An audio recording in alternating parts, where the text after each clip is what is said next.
Hello दोस्तों। मैं सैडोसाइड का फर्स्ट वीडियो डाली हूँ और यह सैडोसाइड का सेकंड वीडियो है दोस्तों। तो दोस्तों इसमें मैं आपको बताऊंगी कि सैडो सेल्फ को हम कैसे पहचान सकते हैं, सैडोसाइड को हम अपने अंदर कैसे पहचान सकते हैं, कैसे जान सकते हैं कि हमारे अंदर भी सैडोसाइड है। दोस्तों हमारी जो सेल्फ है, सैडो सेल्फ, उसकी वजह से ही हमारे अंदर ट्रिगर्स आते हैं,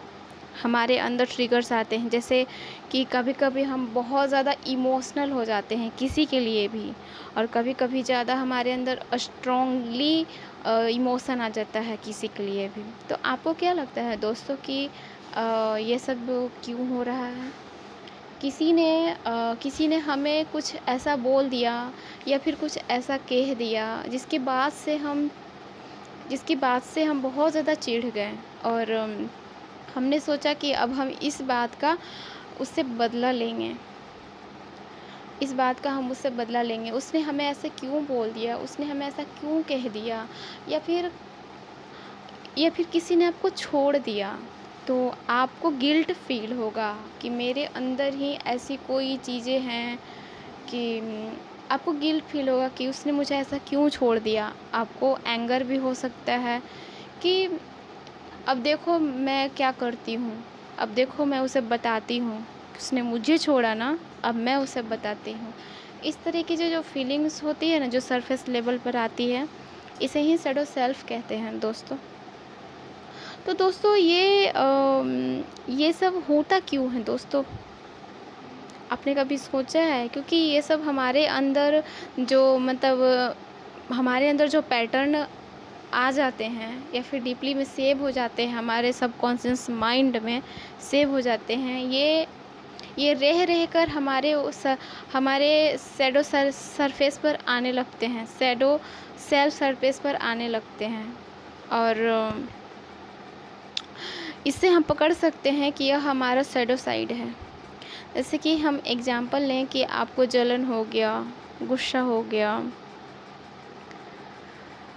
बदला लेने की भावना हो गई, बहुत ज़्यादा गिल्ट हो गया, बदला लेने की भावना आने लगती है आपके अंदर किसी के लिए भी प्रति, कि उसने आपको क्यों छोड़ दिया, अब देखो मैं क्या करती हूँ। ऐसी जो फीलिंग होती है ना दोस्तों, जो आपके सरफेस लेवल पर आने लग जाती है, तो आप उस समय आप खुद को सही साबित करने लग जाते हैं कि मैं जो कर रही हूँ वो सही कर रही हूँ। और आप क्या करते हो उस समय कि जो भी ट्रिगर्स होते हैं, उन ट्रिगर्स को आप डीपली समझते नहीं हो। वो जो इमोशंस आपके अंदर आते हैं, जो फीलिंग्स आपके अंदर आती, जो डीप वाली आती है, और आपका जो मूड ऑफ हो जाता है, आप उस चीज़ को समझते नहीं हो कि ये हो क्यों रहा है।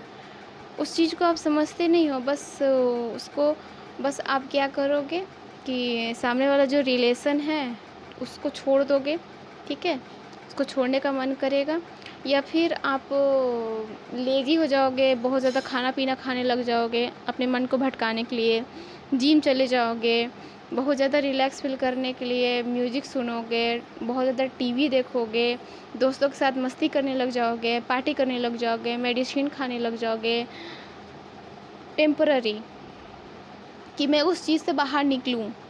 लेकिन यह सब चीज़ें टेम्पररी है, लॉन्ग टर्म में ये सब हेल्प आपको नहीं करेगी दोस्तों, क्योंकि ये सब चीज़ें आपके अंदर से आ रही हैं। तो ये सब चीज़ों को आपको अंदर से हील करना पड़ेगा दोस्तों। लॉन्ग टर्म में जो हेल्प करेगा ना, उन ट्रिगर्स को समझना पड़ेगा आपको कि ये ट्रिगर्स कहाँ से आ रहे हैं। यह सब मैसेंजर हैं जो आपको बता रहे हैं कि आपके अंदर क्या है, आपके अंदर के किस तरह की पॉजिटिव व निगेटिव फीलिंग्स है। चीज़ों को सरफेस लेवल पर चेंज करने से आप उन चीज़ों से बाहर नहीं आ पाएंगे, चाहे वो रिलेशनशिप को एंड करने से हो, पार्टी करने से हो, या फिर बहुत ज़्यादा ईटिंग करने से हो, टीवी देखने से हो। ये सब चीज़ें करने से वो ठीक नहीं होंगी दोस्तों। इसके लिए आपको अपने खुद के अंदर जाना पड़ेगा, खुद के अंदर कि कहाँ पर ये मेन रीज़न है जिसकी वजह से आपको ऐसी फीलिंग्स हो रही है, ऐसी भावनाएं जो हैं आपको उत्पन्न हो रही हैं। मेन रीज़न इसका क्या है, ठीक है। और आपके जो फ़ियर्स हैं, आप उनसे इस तरह से भाग रहे हो, जिसकी वजह से इतना इमोशनल ट्रिगर आपको हो रहा है। आपको देखना पड़ेगा कि ऐसा कौन-सा ट्रॉमा है, जो बार-बार सरफ़ेस होता है। दोस्तों, इसका मतलब ये है ना कि हमारी लाइफ़ में एक ही चीज़ बार-बार, बार-बार, बार-बार रिपीट होती है। एक ही चीज़ बार-बार, बार-बार रिपीट होती है और लेकिन हम उसको समझ नहीं पाते हैं कि आखिर ये वही चीज़ हमारे लाइफ़ में बार-बार, बार-बार क्यों रिपीट हो रही है।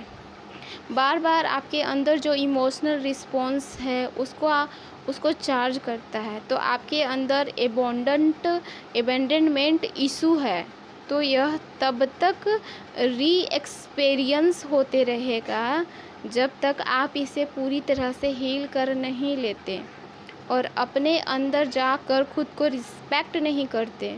और आपको यह तब तक आपके साथ होता रहेगा जब तक आप इसको देख नहीं लेते, उस फियर्स को उस प्रॉब्लम को पूरी तरह से हील नहीं कर लेते। समझे दोस्तों? ये जो ट्रॉमा है, ये जो फीलिंग्स है, ये जो फियर्स है, ये जो वुंड है, जो बार-बार हमारे सरफेस लेवल पे आता है और एक ही तरीके की चीज़ें हमारी लाइफ में बार-बार, बार-बार, बार-बार रिपीट होती है, तो वो क्यों होती है? आखिर इसकी वजह क्या है? तो इसके लिए हमें अपने अंदर डीप में जाना पड़ेगा, अकेले में बैठ के हमें सोचना पड़ेगा कि आखिर ये सब हो क्यों रहा है मेरे साथ। ठीक है दोस्तों?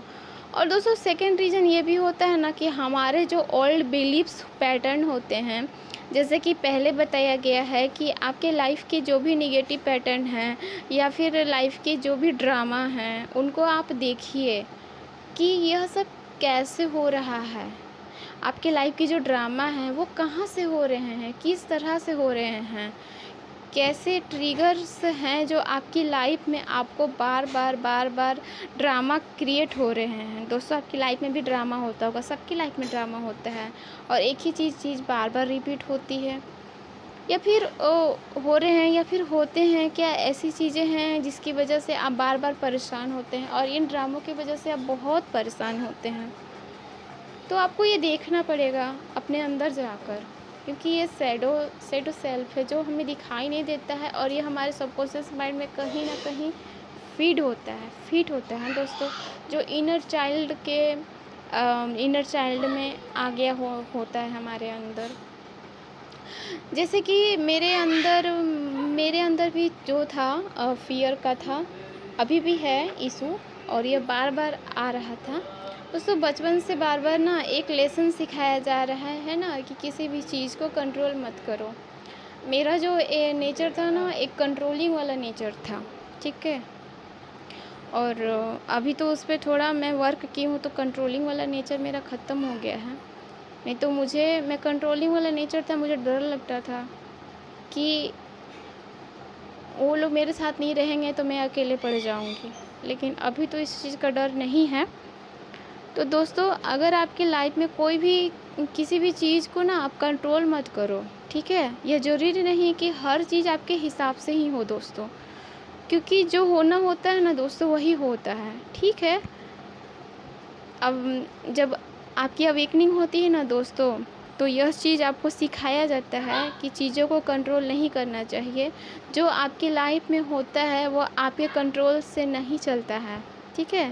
आपके कंट्रोल में वो चीज़ नहीं है और कुछ चीज़ें आपकी लाइफ में होती है वो आपके कंट्रोल से नहीं होता है, वो आपके कंट्रोल से बाहर होता है, ठीक है। तो कुछ चीज़ें आपके हिसाब से नहीं चल सकती। तो यह मुझे भी सिखाया गया दोस्तों कि जब तक मैं उस नेगेटिव पैटर्न से सीख नहीं गई, यह चीज़ें चलती रही और शायद अभी भी चल ही रही है कभी कभी, और कभी कभी सरफेस लेवल पर आ जाती है। दोस्तों, मैं कोशिश करती हूँ कि इस फियर को हील करने की और कम करने की। यही लॉन्ग प्रोसेस है, ये लॉन्ग प्रोसेस है दोस्तों। एक झटके में यह नहीं जाएगा, यह धीरे धीरे लेयर बाय लेयर हील होता है दोस्तों। क्योंकि दोस्तों ये सब जो लेयर्स होते हैं ना, वो कितने डीप हमारे अंदर फीड हो जाते हैं, ये हमें भी नहीं पता होता है। और जब हमारी स्पिरिचुअल अवेकनिंग होती है और एक ही चीज़ हमारी लाइफ में बार बार रिपीटेड होने लगती है, तो हमें समझ में आता है कि एक ही चीज़ बार बार हमारी लाइफ में क्यों हो रही है। तो दोस्तों